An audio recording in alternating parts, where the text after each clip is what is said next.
Hello दोस्तों, welcome to my channel. आप देख सकते हैं कि किस तरह से अनुपमा बहुत परेशान है कि मैं क्या क्या देखूं, क्या क्या झेलूं। इधर बनराज साहब मेरे पीछे पड़े हुए हैं, इधर टीटू से जो लेडीज़ टीटू के बारे में बताने वाली वो देखूं कि आदिया जैसी प्रॉब्लम को सॉल्व करूं जो आदिया ने आज किया। वो देविका के साथ शेयर कर रही है, मैं क्या क्या हैंडल करूं। मैं थक चुकी हूँ, मैं हार चुकी हूँ, मुझे समझ में नहीं आ रहा है देविका मैं क्या करूं। और इस तरह से अनुपमा टूटी हुई नज़र आती है। देविका उसको संभालती है और समझाती है कि सब हो जाएगा सही, मत सोच इतना, सब कुछ सही होगा। यहाँ ये प्रॉब्लम में है कि आदिया का आधा अधूरा जानकारी है मेरे पास तो पता भी नहीं, अगर पूछने जाऊँ तो सीधे मुकर जाएगी।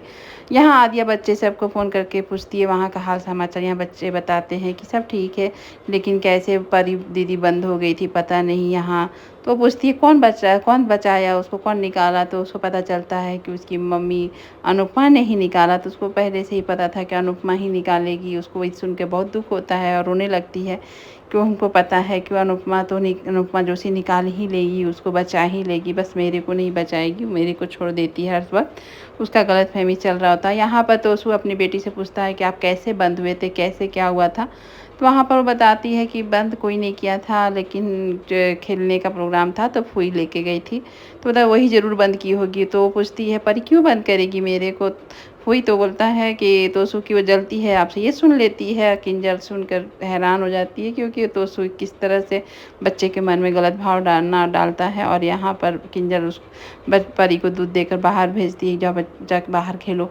यहाँ तोसू को अच्छे से फटकार लगाती है कि तुमको बच्चे के मन में ऐसा बोलना नहीं चाहिए, अगर ऐसे तो आदिया कर नहीं सकती, अगर की भी है तो बच्चे को बच्चे जैसा हैंडल करना होता है, यानी कि या ना तो बच्चे के मन में नफरत डाली जाती है। यहाँ पर तोसू मिसबिहेव करता है, किंजल के साथ बोलता है तुम तो चिल्लाओ मत और भाषण मत दो, मैं तुम्हारा भाषण सुनने वाला नहीं हूँ, क्योंकि यहाँ आकर इंडिया में शेर बन चुका है।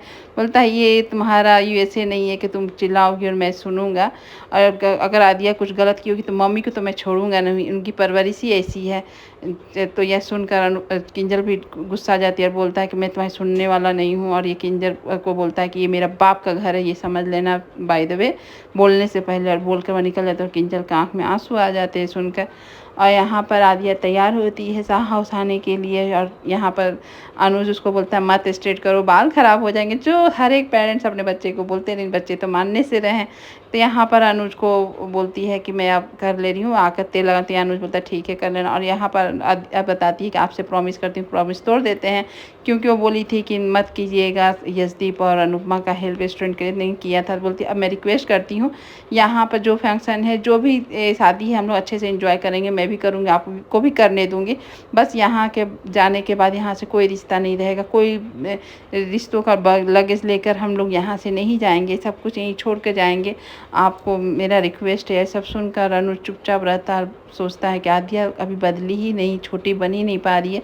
वो कान्हा जी से रिक्वेस्ट करता है अनुज कि प्लीज़ कान्हा जी आदिया को बदल कर छोटी बनाकर यहाँ से भेजिएगा। और यहाँ उसके बाद यहाँ सारी लेडीज चिल कर रही होती है। ऐसा हर एक औरत की ज़िंदगी में रहे तो क्या मस्त आ जाता है ज़िंदगी की, एक दिन आराम करने के उन लोग को मिले और सारे जेंट्स काम पे लग जाए, और इस तरह से वेटर से बनकर जो आए और करें कि ज़िंदगी भर तो औरत करती ही है। हर एक माँ, हर एक बीवी, हर एक बेटी जो होती है वो किचन में ही दिखती है। इंडिया में बहुत कम ही जेंट्स दिखते हैं। और ये देखकर मज़ा आ गया आज का कि ऐसा हर एक शादी फंक्शन में ही कोई भी मौका मिले तो ऐसे होना चाहिए, जो सारी लेडीज़ को पैम्पर मिले, वो लोग को भी खुशी मिले। लेकिन खाना उतना अच्छा तो बना नहीं था, सब खा खा कर उसका खामियां भी निकाल देते, लेकिन फिर बोले इट्स ओके खा लेंगे। और ये तोसू को ख़राब लगता है कि आप हम लोग इतना मेहनत से बनाए और आपको लोग को ख़राब लग रहा है। तब अनुपमा भी आ जाती है, अनुपमा देखकर भी हैरान हो जाती है। सब एंजॉय कर रहे होते थे अनुपमा को देखकर, और सब बाबूजी को प्रणाम करते हैं। और यहाँ बनराज का फिर से टोन शुरू हो जाता है, आइए आइए आप भी फेस मास्क लगा लीजिए, आपका मुंह तो ऐसे भी काला दिख रहा है। और इस तरह से डायरेक्ट बोलता है, उसको अनुपमा को सुनाता है। क्या अनुपमा सुनती है और तभी आ जाता है तो उसको भी बोलने, हाँ हाँ खाना भी खाइए, खाना में नहीं कॉकरोच है इसके लिए। उसके पहले अनुपमा उसको देती, हाँ हाँ एक ही डायलॉग क्यों मारते हो तुम, एक ही कॉकरोच नहीं है छिपकली नहीं, अच्छा सा खाना बनाए हो। अरे तुमने तो एमबीए किए है ना, तो कुछ आज नया निकालो, नया सोचो, नया बोलो। दोनों माँ बाप बेटे को बस मैं ही मिलती हूँ, या तो तुम लोग मुझसे प्यार करते हो या तो तुम लोग मुझसे जलते हो। तुम लोग का मेरे अलावा कोई और टॉपिक ही नहीं होता बोलने के लिए। अरे आगे बढ़ो, आगे सोचो, क्यों मेरे ही बारे में सोचना होता है तुम लोगों को। तुम लोग के जीवन में और कुछ है भी कि नहीं है, सिर्फ अनुपमा अनुपमा ही। ये दोनों शाह लोग शाह बताती हैं कि बाप बेटे दोनों एक जैसे ही है। अपनी देविका सुनती है, तब तक आ जाते हैं अनुज और आदिया, दोनों आ जाते हैं। आकर गुड मॉर्निंग सबको नमस्ते करते हैं और अनुज यहाँ सबसे मिलता है, प्रणाम करता है। अनुज पूछता है ये सब क्या है आप लोग का, ये क्या कपड़ा चल रहा है। तो उस लोग बताते हैं बाबूजी कह रहे हम लोग का खाना बनाना का काम है तो हम लोग बनाए हैं। और यहाँ पर अनुपमा अनुज को देख रही होती है। अनुज सोच रहा है कि अरे कैसे आप लोग, तो यहाँ पर बाप बोलती है कि अरे ये लोग खाना बनाए कुछ अच्छा नहीं बनाए हैं। यहाँ बाबूजी बोलते संगीत में भी मैं भी बनाऊँ, तो यहाँ बाप बोलती है नहीं नहीं हम लोग बाहर से मंगा लेंगे। और बाबूजी मान नहीं रहे होते हैं, बोलते नहीं नहीं मैं ही बनाऊँगा। तो यहाँ अनुज इस कमांड को संभालता है कि नहीं अच्छा ठीक है मैं आ गया हूँ, मैं भी हेल्प कर दूँगा। तभी अनुपमा का मुँह से निकल जाता है कि हाँ अनुज भी अच्छा खाना बनाते हैं तो टेंशन नहीं लेने का। तो यहाँ सब सुन के हैरान हो जाते हैं। अनुपमा भी शर्म से ये हो जाती है कि मैं क्यों बोली बीच में। और तीनों काव्या, डिम्पी और किंजल बोलती है कि इन दोनों चाह के भी अलग नहीं हो पाते हैं। अनुपमा आ जाती है, निकल कर बोलती है मैं गधेड़ी हूँ, क्यों बीच में बोलती हूँ, क्यों मिस्टर शाह को देती हूँ मौका बोलने के लिए। और आज अनुपमा और टीटू की जो लेडीज है उसके बारे में और आदिया से कुछ बात करने, उस सब का प्रॉब्लम को सॉल्व करना चाहती है। और यहाँ पर सब सेफ तैयार हो जाते हैं अपने अपने खाना बनाना काम करना। तो यहाँ पर अनुज हेड से बना होता है, बाबूजी बनाए होते हैं और वो आता है सबको काम बांटता है। और पहले के दिनों को याद करता है कि पहले भी एक बार ऐसे क्या बनाए थे और इन्जॉय किए थे। बनराज को भी याद आ जाता है, बोलता है हाँ बहुत मज़ा आया था, हम लोग कितना इन्जॉय किए थे उस दिन को। तो आज भी चलो हम लोग करते हैं और यह सब मिलजुल कर फिर काम करना स्टार्ट कर देते हैं। बाबूजी बोलते हैं दिन बीत जाते हैं लेकिन यादें रह जाती हैं। और यहाँ सबका काम स्टार्ट हो जाता है, जैसे तैसे किचन में काम हो रहा है। आप समझ सकते हैं कि जो ज़िंदगी में कभी नहीं किचन में घुसा हो और एक दिन घुसे तो किचन का क्या हाल होगा। आप ये सोच कर बा का भी हालत ख़राब है हर एक लेडीज़ की तरह। कह रहे किचन में जितना काम नहीं करेगा उतना तो किचन बर्बाद हो जाएगा, मेरा रसोई बर्बाद हो जाएगा। बा को पकड़ कर रोक रही है, लोग मत जाइए मजे नहीं। बा दौड़ते भागते तोड़ते भागते वहाँ पहुँच जाती है और देखती है अपनी रसोई का हाल, तो एकदम हालत उसका बुरा हालत हुआ रहता है। और वो बा को देख कर सब सहम जाते हैं कि हम लोगों ने रसोई का क्या हालत की है। बा वहाँ से रो कर निकलती है, अरे मेरा रसोई तो रसोई ही नहीं रहा, क्या तुम लोगों ने करके रखा, इससे बढ़िया तो मैं ही बना लेती।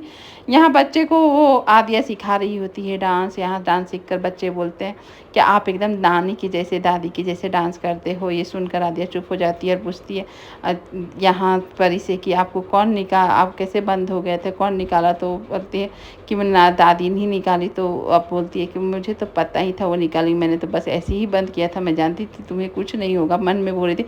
तभी आ जाती है अनुपमा, बोलती है अपनी माँ को दुख देने के लिए, तकलीफ देने के लिए तुमने ऐसा किया था। और वहाँ से हाथ पकड़ कर आदिया का जो अनुपमा लेकर जाती है, जो अच्छे से उसको डांटती है कि तुमने जो कल किया था वो क्या सही था। बच्चे को डराना, उसका मन में डर भरना, ये तुमने क्या किया है। तुमने सोचा है कभी उसके मन पर क्या असर पड़ेंगे। इस तरह से वो डांटती है, बोलती है कि अगर कुछ ऐसा होता, वो मरने का नौबत आ जाता तो क्या होता। तो यहाँ पर आदिया बोलती है वो नहीं मरती, मुझे मालूम था। क्यों नहीं मरेगी, वो आप है ना, आप उसे बचा लेंगी। सिर्फ मुझे नहीं बचा पाएंगी लेकिन आप उसे बचा लेंगी। यहाँ अनुपमा उसको हर एक बार समझा कर थक चुकी है, बोलती है मुझे तुमको क्या समझाना, तुम अब छोटी बोलने से तुमको नफरत होता है ना, तो अब तुम आदिया हो ना, आदिया हो तो बड़ी हो, अब बड़े जैसे सोचो, छोटापन छोड़ो। अगर तुम ऐसी हरकत रहेगा तो तुम कैसे चलेगा। तुम अब जो काम की हो अगर कोई जानेगा, तुम्हारा पापा जानेंगे, तुम्हारा कोई जानेगा, बच्चे जानेंगे, तुम बच्चे रिस्पेक्ट करेंगे, सुपर फुई बोलेंगे या पापा को कितना, पॉप्स को तुम्हारा कितना दुख होगा, ये तुम समझ रही हो। और उसको डांटते बोलती है आज के बाद आदिया सुधर जाओ, नहीं तो मुझे थप्पड़ उठाने में टाइम नहीं लगेगा, थप्पड़ से तुझे मैं समझा दूंगी। और तुम जिस तरह की हरकत कर रही हो सुधर जा। तुमको तो बस 5 साल पहले का चीज़ याद है। अरे तुम एक बार सोचो कि वो घटना मैंने नहीं घटाया था और ना ही वहाँ पर जो स्कूल में शूट हुए थे वो मैं नहीं किया था। मैंने तुमको हमेशा बचाया, तुम मेरी जान से भी ज़्यादा मुझे पसंद है। मेरा जान भी चल जाए तुम्हें बचाने में तो मुझे मंजूर है, लेकिन अगर यही हरकत रहा तो मुझे थप्पड़ उठाने में टाइम नहीं लगेगा। और इसमें तेरे पॉप्स भी नहीं तुम्हें बचाने आएंगे जब मैं मारना शुरू कर दूँगी। अब उसके बाद जाते जाते अनुपमा बोलती है कि अरे एक बार तो सोचती कि मैं परी और अपने आप को बाहर निकाल चुकी थी, तुम ही गाड़ी बीमारी में थी तो क्यों अपना जान जोखिम में देकर तुम्हें बचाया था। एक बार इस एंगल से भी सोचो और सोच के समझो कि तुम मेरे लिए कितनी ख़ास हो। और आज का वीडियो बस इतना ही। अनुपमा अच्छे से आदिया को समझाती, डाँटती, धमकी सब देती।